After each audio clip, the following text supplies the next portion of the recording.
January 26, 2020, it's story time again, ladies and gentlemen. Water common, yet scarce in exoplanets. What they mean is water is common. They always see it, but there's a little bit of it. Now, the main problem with this is that when they look through telescopes at these exoplanets, they're only looking at the outer areas. They say, oh, well, water's scarce. There's a little bit of it. Well, duh, there's only a little bit of it. You're looking only at the very top features of the exoplanet. That's like saying if an alien civilization were to look at the Earth and they see that the Earth's outer atmosphere is mostly nitrogen and water vapor and carbon dioxide and argon gas, they say, well, that's what the entire composition of the planet is just those elements and those compounds. No, you have to go deeper into the atmosphere. So the fact that they say it's scarce is kind of myopic. Of course you can't see deep into the atmosphere from far away. You actually have to send probes there. You have to go inside the object to find out what's inside of it. That's common sense. To find out what's inside of a house, you go inside the house. To find out what's underneath the ground, you dig in the ground. But these astronomers, somehow common sense still evades them. It's kind of frustrating at times. I'll read this out to you. The most extensive survey of atmospheric chemical compositions of exoplanets to date has revealed trends that challenge current theories of planet formation and has implications for the search for water in the solar system and beyond. A team of researchers, led by the University of Cambridge, smart people, used atmospheric data from 19 exoplanets to obtain detailed measurements of their chemical and thermal properties. The exoplanets in the study span a large range in size from mini Neptunes of nearly 10 Earth masses to super Jupiters of over 600 Earth masses, and temperature from nearly 20 degrees Celsius to over 2,000 degrees Celsius. And 2,000 degrees Celsius is enough to, melt steel, make it liquefied. So we're talking really hot objects here. And 20 degrees Celsius, well, clearly that's, warm, I guess, 70 degrees about Fahrenheit. Like the giant planets in our solar system, their atmospheres are rich in hydrogen, but they orbit different types of stars. Again, planets and stars are not mutually exclusive. Astronomers still don't understand that planets are ancient stars or the same objects. It's still, after 8 years, it still evades these people. It's like, see no evil.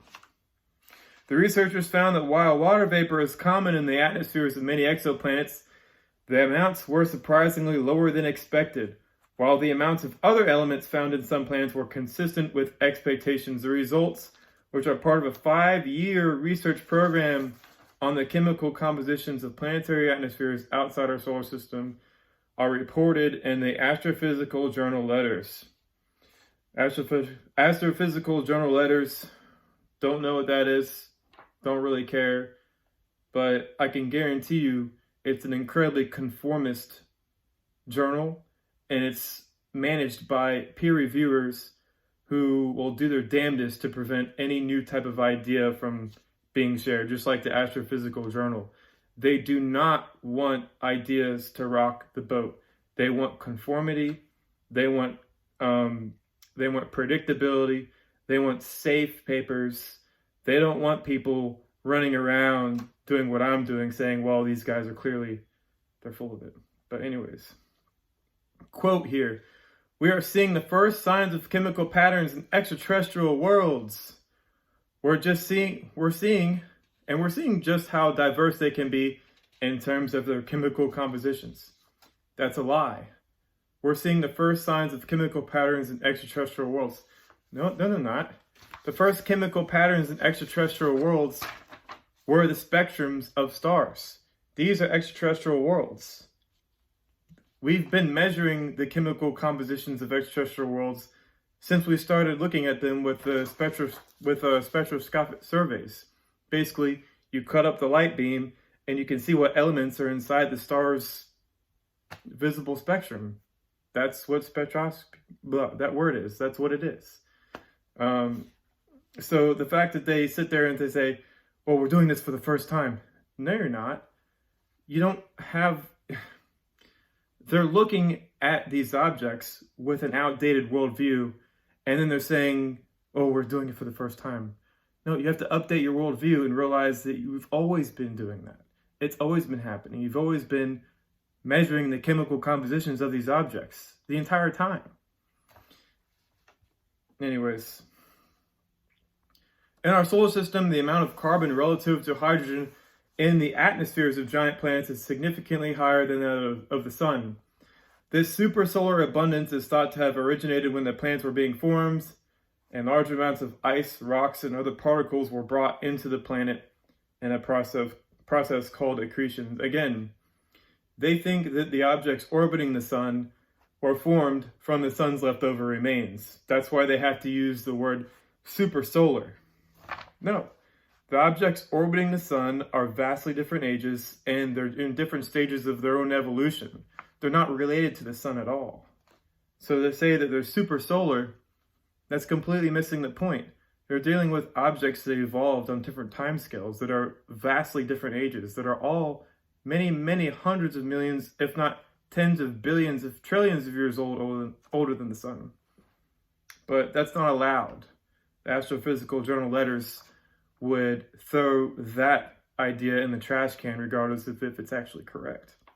They can't have people rocking the boat. You have to think the same way they do, or else you don't get your paper published. The abundances of other elements have been predicted to be similarly high in the atmospheres of giant exoplanets, especially oxygen, which is the most abundant element in the universe after hydrogen and helium. This means that water, a dominant carrier of oxygen, well, obviously water is hydrogen and oxygen, is also expected to be overabundant in such atmospheres. So basically, I don't want to keep on reading this out. Basically what happened is that they've measured the atmospheres of lots of 19 exoplanets, which are highly evolved stars, and they said, well, we see water, but there's not that much of it. Well, that's the thing. The chemical compositions of the stars as they evolve changes, which means the more evolved the star is, the more water is going to be on there. And after it reaches a certain stage, the water will continue to evaporate and evaporate and evaporate, and eventually there won't be any water on it at all. And it will be a very thick CO2 atmosphere. And then that CO2 atmosphere will start dissipating back into space as well. And then you'll have something that looks like Mercury, where there's no atmosphere at all, no carbon dioxide, no water, no oceans, no nothing. That's what happened to Mercury. That's what happened to Venus. It happened to Mars. Earth, that's Earth's future. So when the water oceans start evaporating on Earth and the CO2 starts building up because that large carbon sink the ocean, and, the forests and stuff can't, keep that carbon stable, when those things start dissipating, that CO2 is going to build up regardless of if we're here or not. Earth's destiny is to become like Venus. So the whole global warming thing, well, it's going to happen whether we're here or not. Earth is going to be covered in a thick CO2 atmosphere. But anyways, let's see this this paper here. It sort of brings to light how much they still don't understand, how much they still refuse to acknowledge, and it's kind of frustrating because they all know that the young stars have lots of oxygen and hydrogen. What do you think happens to that stuff? It just disappears? No, it combines together to make water. That's something that all stars make if they evolve on slow enough timescales, is huge water oceans. And we know this because we observe it. We observe it happening. We even live on a very, very old star, 4.5 billion years plus, and it has water oceans. It's covered in it, completely covered. It's right down here somewhere. And in the Earth's past, the oceans were even thicker and thicker and thicker, and eventually you got to a point where Earth was mostly hydrogen and helium in the outside, and the core wasn't even formed yet. And if you go further and further back in time, you end up with Earth as being a giant plasma ball, and those plasma balls are visible in the night sky. They're all the same. It's all the same process here. And the idea that these astronomers are like, well, we don't we don't know what the chemical compositions of these objects are. It's all unpredictable or whatever. No, it's very predictable. All you have to do is reverse engineer the Earth, look at Jupiter, see what kind of atmosphere that has, look at Saturn, look at Neptune, Uranus, and just put them all in a big continuum, all the way up to the sun, and even further past the sun. And that's the problem. They still struggle to understand that it's a single continuum. It's not their individual stages, or no, they're individual objects as is, and they don't look at them as being objects that are in stages. But so they say, well, how did the water get there? How did the water combined from oxygen and hydrogen gas? That's what water is. As the star evolves, it combines those two elements together to make water. And the reason why they're not seeing it in large abundances is because the water is heavier and it sinks into the interior of the object. If they could see into the interior of Jupiter, of Saturn, of Neptune, of Uranus, if they could see into the interior, they would see there's a huge amounts of water in there being formed. And there's a lot of water in there. I mean, I don't even know why I don't see this.